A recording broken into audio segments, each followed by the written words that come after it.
Ladies and gentlemen, the comedy of Mr. Bobby Shropshire. All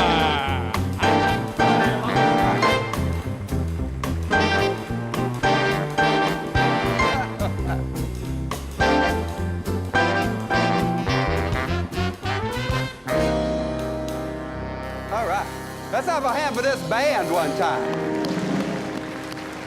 What a band. That wasn't static on Steve's microphone. He really did say my name right. It's Bobby Shropshire. Say it 3 times real fast. Shropshire, Shropshire, Shropshire. I can't do it either. Hey, I had to learn how to spell it in the 1st grade. Don't come crying to me. Actually, though, that's not my real name, Shropshire. They just call me that because 2 weeks after I was born, my mother was still hanging around the maternity ward going, swap, sure. That's just a joke. When I was born, my mama was so proud of me, she thought I was some kind of royalty or something. Because every time she'd show me to somebody, they'd say, my Lord! I'm a local boy, never been nowhere, never done nothing. Lived in South Carolina all my life. Been down the beach here for 15 years, Myrtle Beach, I love it. Home of the shag, the official dance of the state of South Carolina. Named after the official carpet in the governor's trailer. I love it down here. I wouldn't live nowhere else. I love everything about living in Myrtle Beach. Well, except for the hurricanes. I don't like the hurricanes too much. We got a lot of damage out of that last storm. Well, not that the storm did that much damage. It's just that all my relatives came to ride it out at my house. We got a lot of damage out of that. And they're still there. What I'm talking about, hurricane season has been over for months, and they're still hanging around, eating me out of house and home. You never seen people eat like that. These people put mayonnaise on aspirins. We sat down to eat dinner the other night. I closed my eyes to say grace. When I looked up, they was passing out after dinner mints. Beats everything I ever saw. I mean, they family, and I love them. But let's face it, the family tree don't fork. It don't. And there's just so many of them. So many of them. I got so many rednecks at my house right now, it looks like the infield at the Darlington 500. Yards just slammed full of rusted out Camaros, Trans Ams setting up on blocks all over the place. The ones that ain't working on their cars all standing around drinking beer, great big fat hairy bellies hanging out, tattoos all over them. And the men ain't no better. Ugly people. I'm talking about some ugly people. I got one uncle that's so ugly, about 3 times a year, his wife sets him down at the kitchen table and mashes his face in dough to make gorilla cookies. Of course, that'd be Uncle Ezel. He's my favorite uncle. Bless his heart, he's the best one of them. 97 years old, reads a newspaper every morning. He likes to get him a cup of coffee, flip to the obituary column, and just laugh. Bless his heart. Living proof that Alzheimer's can be fun. We like just spin him around, see if he can guess who he is.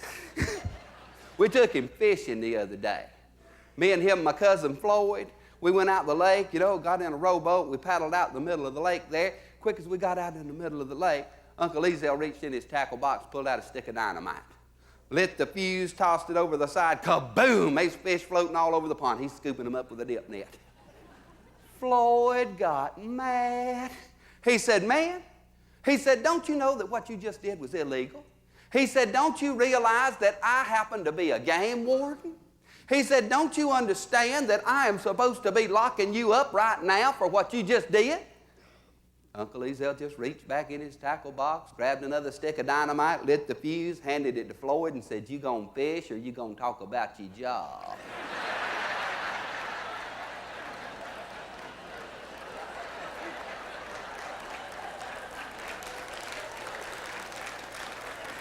He's always been a big outdoorsman like that, all the time.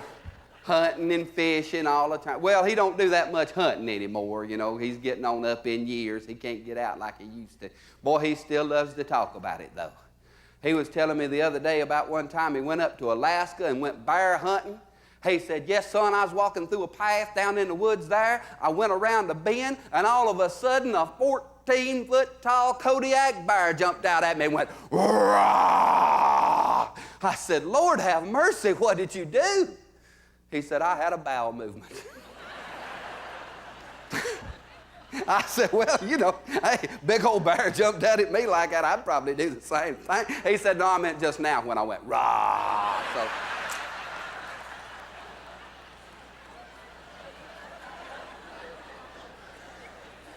he don't do that much hunting anymore. Of course, he did take Aunt Louise out deer hunting with him last fall, though. He did. Well, he kind of had to. You know, she was mad at him. He had to do something to smooth things over, you know. It wasn't that big a deal. All she was mad about, they was coming out of Walmart one day, and she got on one of them scales that tells you weight and your fortune. Her fortune said, you are kind, intelligent, generous, and attractive. And he looked at it and said, didn't get your weight right, neither did it. So he had to do something nice, you know, to get back on her good side, you know. So he took her deer hunting with him. She had always wanted to go, never had been. And she got so excited, they got out in the woods there, she didn't even wait on him to get the truck unloaded. Just grabbed that rifle and took off. She ain't been gone but a minute. He heard that gun go off. Kabam, kabam, kabam. He went running through the woods to see what she was doing. She had this stranger backed up against a tree. Had that gun leveled on him. She just a shaking. She says, you get away from that deer. I shot him and he's mine. You get away from him. I shot him and he's mine. That's my deer. The stranger was saying, yes, ma'am, and you can have him too if you just let me get the saddle off of him first.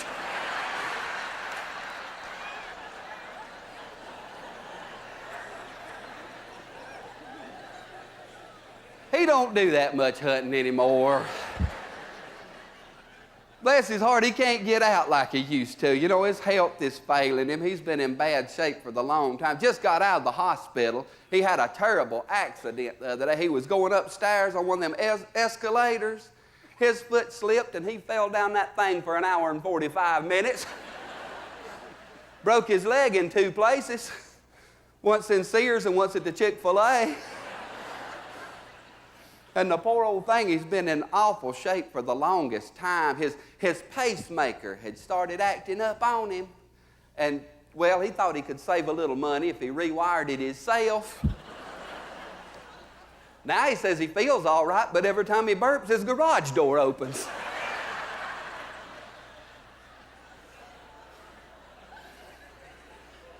But I don't blame him for trying, you know. He's always looking for a way to save a little money, you know, looking for an angle, try a way to shave some corners, you know. Sometimes he takes it a little too far. I mean, last year when he went in for that hip replacement surgery and asked the doctor if he could have the bone for his dog, I thought that was too much. I thought that was a little too much right there. I didn't like that at all, but I can't blame him for trying. I mean, that's the way I was raised. We was raised to value the property of self-reliance, making the most of what you've got. Way I was raised, your car broke down, you didn't call no garage, you didn't call no mechanic, you got under that hood and you fixed it. Your toilet got stopped up, you didn't call no plumber, you got you a shovel and dug you another. That's the way I was raised. I never will forget the most self-reliant person I ever saw. One time, Grandpa loaded us all up in the truck, and we went way up in the mountains to visit my Aunt Inez. That's my grandma's Aunt Inez. She had been living all by herself way back up in the mountains ever since World War I. Uncle Nathan never did come back from fighting the Kaiser, and she never did get married again. She said, I got a dog that growls, I got a stove that smokes, I got a cat that stays out all night. What in the world do I need with a husband? We come pulling up in the yard, and this pig come running around the side of the house. That pig had a wooden leg. Grandpa jumped out of the truck. He said, Lord have mercy, Inez, your pig's got loose. Let me chase him back in the pen for you. She said, don't you mess with that pig. She said, you leave that pig alone. She said, that pig saved my life.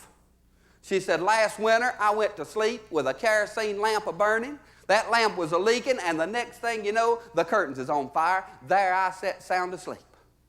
She said, that pig busted out of its pen, jumped clean over a barbed wire fence, run up on the front porch, oinking to beat the band, turned the doorknob with his snout, run inside the house where I was asleep at, and woke me up so I could put that fire out.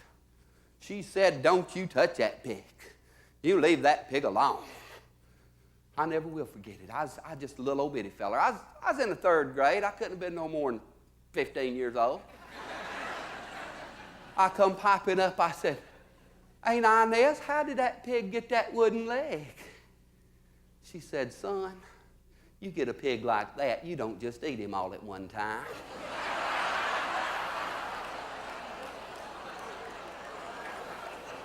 That's the way I was raised. Making the most of what you've got. And if you don't mind my saying so, it appears to me that what I have got right now is a golden opportunity to talk to you good people about Scamway products. These are the original, the unduplicated Scamway products, as for my name, except no substitutes. We are talking about the finest line of health and fitness equipment on the market today, starting with our very own patented Scamway walking shoe. Now, what in the world could be special about a walking shoe? Everybody makes a walking shoe. Nike makes a walking shoe. Keds makes a walking shoe. Reebok makes a walking shoe. But they all got one thing in common. They all try to make walking easier. Well, friends, that is just exactly what you do not want. The easier it is, the less exercise you're getting. So we at Scamway have put our crack team of expert technologists to work on the problem, and we have devised a walking shoe which does indeed make walking harder so that you get more exercise.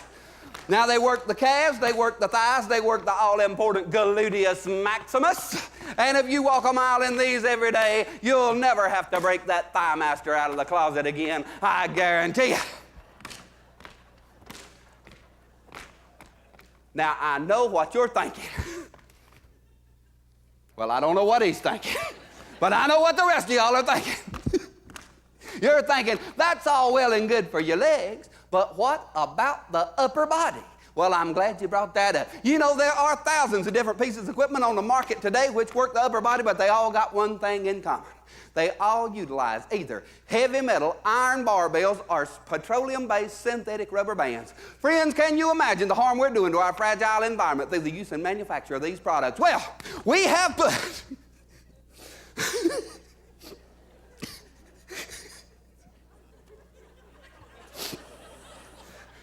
I had a chance to go to law school. We have put our expert team of crack technologists to work on the problem, and we have devised an upper body exercise unit which works on the ecologically sound principle of wind resistance.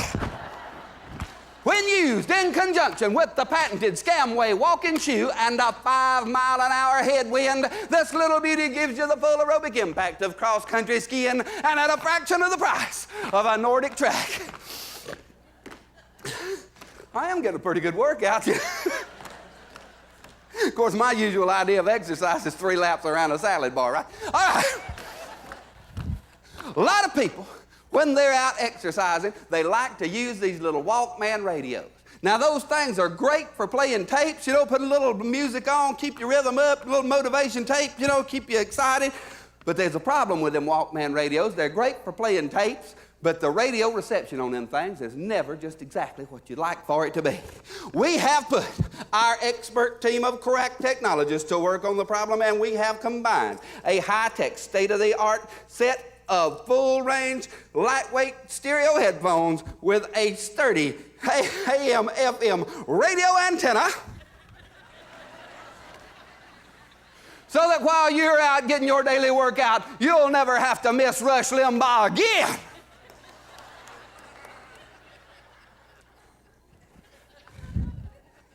These items do come with a limited warranty. Don't try this at home, kids. I am a professional. Made in the USA. All right. A lot of people like to walk at the mall. Now, that's a good idea. It's inside, it's dry, it's safe, it's well lighted, but there is a problem with walking at the mall. A lot of times they do allow smoking in there. So that while you are giving your life-giving daily exercise, you are being constantly bombarded with secondhand tobacco smoke just filled with deadly carcinogens. Now, you can ask any fireman, and they'll tell you, when you're in a smoke-filled environment, where is the safest air to breathe? Any fireman will tell you it's down close to the ground. We have... You see this one coming, don't you? We have put our expert team of crack technologists to work on the problem, and we have devised a simple appliance which will allow you to obtain the benefits of breathing that safe, low-level atmosphere while maintaining a comfortable, upright position.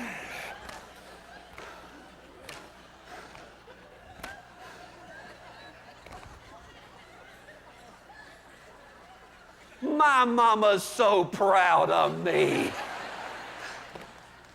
Yes, friends, imagine the thrill as you go walking through the mall in your brand new Scamway workout ensemble. And you'll notice that all these items are carefully color coordinated so that while you're getting your life-giving daily workout, you're not only going to feel great, you're going to look great too.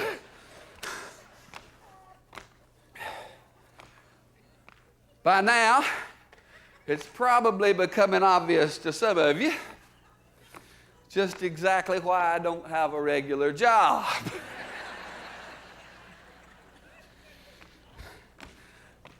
This is all I can do. I don't know how to do anything else. I stayed in college till I was 30 years old. What am I fit for? I was a philosophy major. Philosophy major. So now I'm equipped to deal with all the great big questions in life, like, you want fries with that?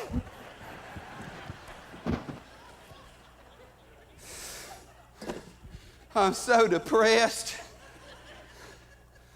45 years old. That's a dangerous age for a man. 45, mid-40s, you know, men have a tendency to get a little bit crazy in the mid-40s, don't they? She's looking at her husband. They do, don't they? I mean, look at me. I grew me a ponytail. I thought it would make me look young. So now I look like some old coot with a ponytail. You see it all the time, though. You know, guys in their mid-40s, you know, they freak out, quit their jobs, leave their wives, start riding around on big old Harley Davidson.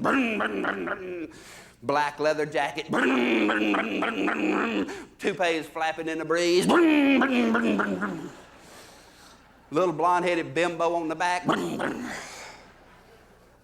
That part might not be so bad. And I thought about all of that, you know, but you know, those things, they're just so expensive in the first place. And they just require way too much maintenance. And besides, if I got a hold of one, all I'd do is break my neck. And the same thing goes for the motorcycle.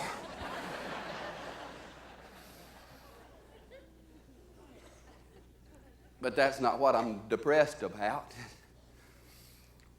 It's just that, well, my girlfriend left me.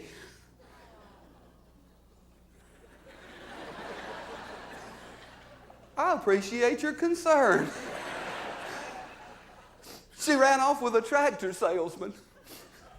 I got a John Deere letter in the mail this morning. It just all happened so fast. I got out of the shower one day, and I said, I feel like a new man. She looked at me a minute and said, me too, and I ain't seen her since.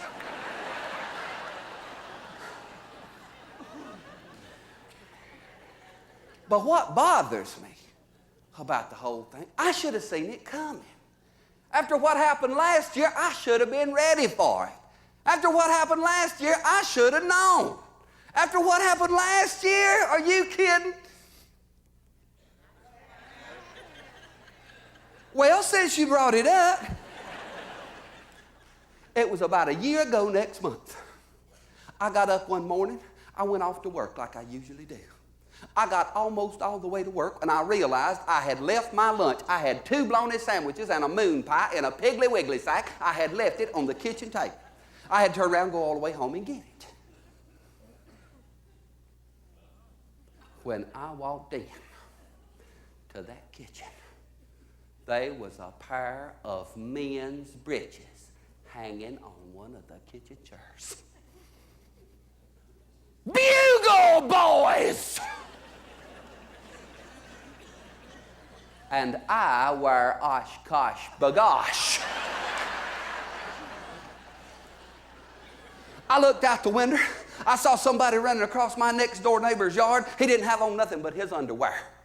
I became so outraged, so infuriated, so consumed with righteous indignation that I lifted the entire refrigerator, an 18 cubic foot Harvest Gold Maytag, completely up over my head and cast it asunder in a gracefully arcing trajectory out the window at the culprit as he fled. Well, sir, the strain of lifting that refrigerator proved too much for me. I collapsed from overexertion. I woke up 37 hours later. I was in the hospital. They had me up in the expensive care ward. I was hooked up to all kind of life support systems. Wires are running every which way. Tubes coming into me, tubes going out of me. Beepers was a beeping. Monitors was a monitor. This great big old ugly nurse was taking my temperature with what I could only surmise was more thermometer than the job really called for. She said, "Are you comfortable?" I said, "I make a pretty good living." I'll let you think about that one for a minute. She handed me a glass of apple juice and a specimen cup. She said, "I want you to empty the one and fill up the other." So while she wasn't looking, I poured that apple juice into that specimen cup. She turned back around and she said, "We're a little cloudy today." I said, "Well, let's run it through again." I drunk that apple juice. She passed out flat on the floor.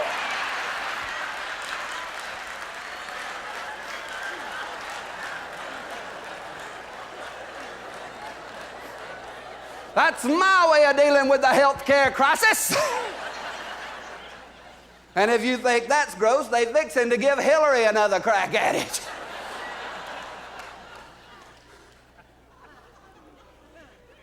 Directly, I commenced to survey my surroundings, and the realization began to dawn upon me that I was not alone there on my bed of affliction. I was sharing that hospital room with 2 other guys who was in even worse shape than I was. They were both so totally wrapped, so completely covered, so absolutely swathed in bandages that I thought I was sitting in between the mummy and the invisible man. I said, "Lord, have mercy, boys. I knew I was in bad shape, but what in the world has happened to you? What manner of catastrophe could have possibly transpired which has rendered you boys into such a low estate?"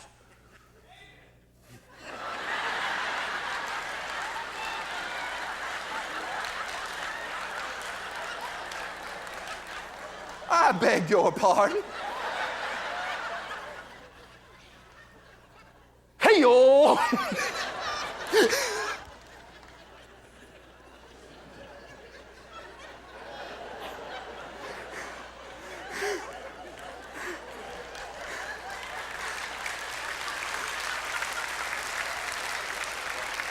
Now you done made me lose my place. I'm gonna have to go back and start all over now. Let's see, I had to learn how to spell it in the 3rd grade. His garage door opens.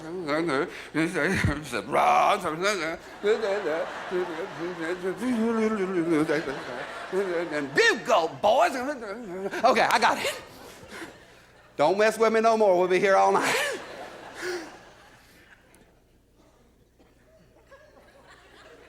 The fella on my left, he said, well, I tell you, it's like kids. He said, I woke up the other morning and I sat down to read the paper like I usually do. And I realized I had left my glasses out in the glove department of my car. He said, I looked up and down the street. There wasn't nobody out there. They couldn't nobody see me. I didn't have nothing on but my underwear.